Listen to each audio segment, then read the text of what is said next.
રાધે કૃષ્ણ મિત્રો, તમે જોઈ રહ્યા છો યુટ્યુબ આપણી ચેનલ વ્રત સાધનામાં આપનું સ્વાગત છે. મિત્રો, રામાયણમાં શ્રીરામના વિવાહના પ્રસંગે જનકનંદની ઉર્મિલાનો અછળતો ઉલ્લેખ જોવા અને જાણવા મળે છે. પછી જ્યારે શ્રીરામના 14 વર્ષના વનવાસનો હૃદયને ચીરી નાખે એવો પ્રસંગ આવે છે, ત્યારે ભાઈ લક્ષ્મણ પણ તેમની સાથે જવાનો આગ્રહ રાખે છે. ત્યારે પત્ની ઉર્મિલા પણ તેમની સાથે વનવાસ વેઠવા માટે સાથે આવવાનો પ્રસ્તાવ મૂકે છે. પરંતુ લક્ષ્મણજી તેમને સાથે લઈ જવા માટે સંમત થતા નથી અને અયોધ્યા અને અન્ય માતાઓને સંભાળી લેવાની મોટી જવાબદારી ઉર્મિલાના નાજુક ખંભા પર નાખે છે. વિના કારણ પતિનો 14 વર્ષનો કઠિન વિયોગ ઉર્મિલાના ભાગ્યમાં લખાય છે. હસતા મોએ ઉર્મિલા પતિનો આદેશ માથે ચડાવીને પોતાનું પતિવ્રતા ધર્મ બખૂબી નિભાવી જાણે છે. મિત્રો, રામાયણમાં ઉર્મિલા એટલે પતિથી ઉપેક્ષિત નહીં, પરંતુ મજબૂત મનોબળ ધરાવતી સ્ત્રીનું ઉત્કૃષ્ટ ઉદાહરણ. વનવાસ દરમિયાનના કાળખંડમાં અડગ મનના ઉર્મિલાનો ઉત્તમ પતિવ્રતા ધર્મ તેમની અજાણતા પણ થયેલી અવગણનાને ભૂલાવી દે છે. ઉપેક્ષા વિરુદ્ધનું તેમનું ઉત્તમ પતિવ્રતાપણું એમના પ્રત્યેક આદરને બેવડાવે તેવું છે. ઉર્મિલાની આ જ બાબત તેમના પાત્રને ઉપેક્ષા નહીં, પરંતુ મહાનતા બક્ષે છે. મિત્રો, જો આપને આ વિડીયો પસંદ આવ્યો હોય તો લાઈક કરજો, શેર કરજો. જો આપ આ ચેનલને પહેલીવાર જોઈ રહ્યા છો તો સબસ્ક્રાઇબ કરી લેજો અને બેલ આઇકોન પર ક્લિક કરવાનું ભૂલતા નહીં મિત્રો, એટલે આવનાર નવા વિડીયોની માહિતી આપ સુધી તુરંત પહોંચી શકે. ધન્યવાદ. પ્રિયજનના વિયોગની વિકટ ક્ષણોમાં પણ લક્ષ્મણજી પ્રિય પત્નીને વચનબદ્ધ કરે છે. તે પતિના વિયોગનો વિલાપ નહીં કરે. જો તે આ રીતે વિરહમાં મનથી સ્વસ્થ નહીં રહે તો પછી તેઓ પરિવારના સભ્યોની કાળજી કેવી રીતે રાખી શકશે? પોતાનાથી 14 વર્ષ લગી દૂર જઈ રહેલા પતિને ઉર્મિલા વચન આપીને નિશ્ચિત કરે છે કે હવે પછી એમની આંખમાં કદી આંસુ નહીં જોવા મળે. એક કોમળ હૃદયની સ્ત્રીને મન પતિ વિલાપના આંસુ નહીં સારવાનું કામ કેટલું કપરું બન્યું હશે, એની જરા સરખી કલ્પના પણ થઈ શકે નહીં. અરે, આવી કોરીકટ કલ્પના પણ કાળજું પંપાવી દે તેવી છે. તેવી કઠિન પરિસ્થિતિમાં ઉર્મિલા પતિવ્રતા ધર્મને નિભાવી જાણે છે. વનવાસ પછી પુત્ર વિયોગની કારની વેદના સહન ન થઈ શકતા રઘુકુળના રાજા દશરથનો દેહ શાંત થઈને ચિરનિંદ્રામાં પોઢી જાય છે. એક ક્ષણે પણ પતિને આપેલું વચન નિભાવવા માટે ઉર્મિલા રડતા નથી. સાસુ કૌશલ્યા પુત્રવધુ ઉર્મિલાને પતિ વિયોગનો આકરો તાપ થોડોક સહ્ય બને એ માટે પિતા જનકરાજને ત્યાં થોડો સમય રહેવા જવા માટે પ્રસ્તાવ મૂકે છે. એ વખતે પણ લક્ષ્મણજીએ એમની ગેરહાજરીમાં માતાઓની સાર સંભાળ રાખવાની જવાબદારી સોંપી હોવાથી ઉર્મિલા પોતાના પિયરમાં મિથિલા જવાની ના પાડી દે છે અને પોતાના અમાપ પતિવ્રતા વ્રતનો પરિચય આપે છે. જો ઉર્મિલાએ ધાર્યું હોત તો જન્મ આપનારી માતાની પાસે થોડો સમય રહીને જીવનમાં આવી પડેલું પતિવિયોગનું દુઃખ હળવું કરી શક્યા હોત, પરંતુ નહીં. આ કોઈ સામાન્ય સ્ત્રી નહોતા, એટલે પતિ વગરના પતિના પરિવાર સાથે રહેવાનું ઉર્મિલા પસંદ કરે છે અને વધુ એકવાર પોતાનું પતિવ્રતાપણું સિદ્ધ કરીને ઉત્તમ રીતે પતિ ધર્મ નિભાવી જાણે છે. સહુ કોઈ જાણે છે કે વનવાસ દરમિયાન લક્ષ્મણજી મોટા ભાઈ શ્રીરામની સેવા કરવા માટે 14 વર્ષ સુધી સૂતા ન હતા. રામાયણમાં કુંભકર્ણ ઉપરાંત ઉર્મિલાની નિંદ્રાનો ઉલ્લેખ જોવા મળે છે. આમાં પણ કુંભકર્ણની નિંદ્રા વિશે કોણ નથી જાણતું?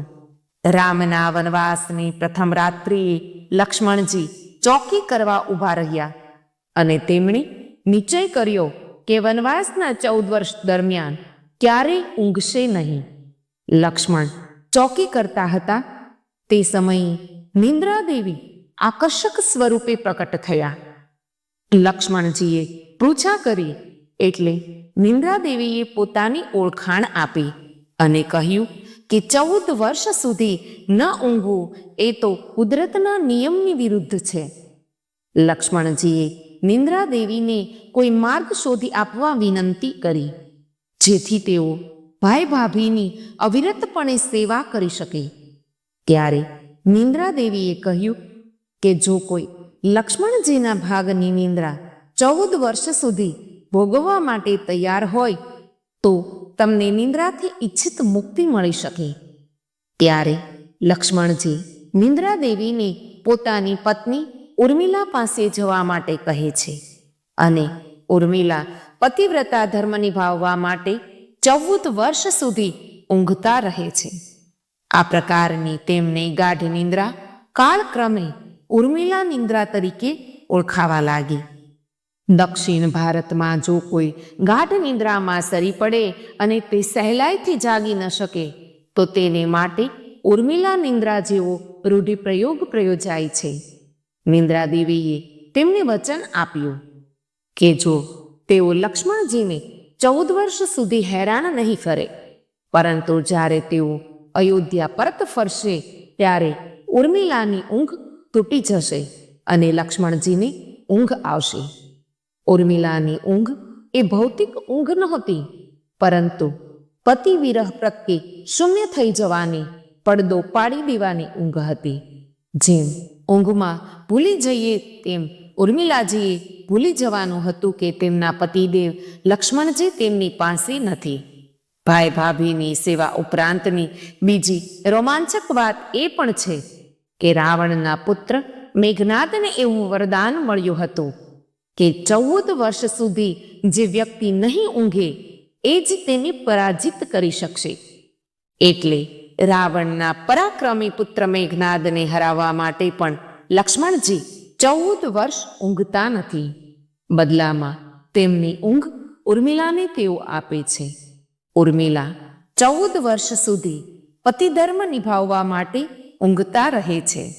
આમ રાવણના પરાક્રમી પુત્ર મેઘનાદ સામે લક્ષ્મણજીની જીત પાછળ પત્ની ઉર્મિલાનું યોગદાન રહેલું છે.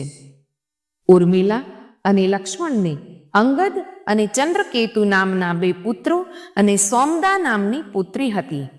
આમ ઉર્મિલા ભારત વર્ષની સન્નારીઓ સમક્ષ મૌન રહીને પતિ સેવા માટે ન્યોછાવર થવાનું એક ઉત્તમ ઉદાહરણ પૂરું પાડે છે. એવું પણ કહેવાય છે કે જ્યારે વનવાસથી અયોધ્યા પરત ફર્યા ત્યારે ભગવાન રામનો રાજ્ય અભિષેક થયો. ત્યારે સમારોહમાં ઉર્મિલા પણ હતી, પરંતુ તે ઊંઘની અવસ્થામાં જ હતા. આ જોઈને લક્ષ્મણજી તેમના પર હસવા લાગ્યા. આ જોઈને દરેક લોકોને આશ્ચર્ય થયું. ત્યારે લક્ષ્મણે જણાવ્યું કે ઉર્મિલા હજુ પણ ઊંઘમાં છે. જ્યારે હું બગાસું ખાઈશ ત્યારે ઉર્મિલાની ઊંઘ ઉડશે. આ સાંભળીને બધા જ લોકો હસવા માંડ્યા અને ઉર્મિલાને આઘાત પહોંચતા તે ત્યાંથી ચાલ્યા ગયા.